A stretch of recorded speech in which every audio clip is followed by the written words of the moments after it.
ಜಲಾಶಯಕ್ಕೆ 1954 ಕ್ಯೂಸೆಕ್ ಒಳಹರಿವು ಬಂದು ಸೇರಿದ್ದು ಜಲಾಶಯದ ಹೊರಹರಿವಿನ ಪ್ರಮಾಣ 4350 ಕ್ಯೂಸೆಕ್ ಆಗಿದೆ.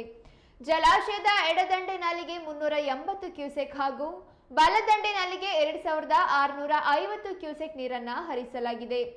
ಜಲಾಶಯದ ಒಟ್ಟು ಸಂಗ್ರಹಣಾ ಸಾಮರ್ಥ್ಯ 186 ಅಡಿಯಾಗಿದ್ದು ಪ್ರಸ್ತುತ ಪ್ರಮಾಣ 184.3 ಅಡಿಯಾಗಿದೆ.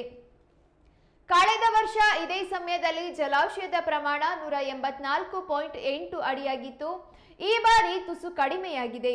ಇನ್ನು ರಾಜ್ಯದಲ್ಲಿ ಮುಂಗಾರು ಮಳೆಯೂ ಆರಂಭವಾಗಿದ್ದು ಜಲಾಶಯದ ಮಟ್ಟ ಹೆಚ್ಚಾಗುವ ಸಾಧ್ಯತೆ ಇದೆ.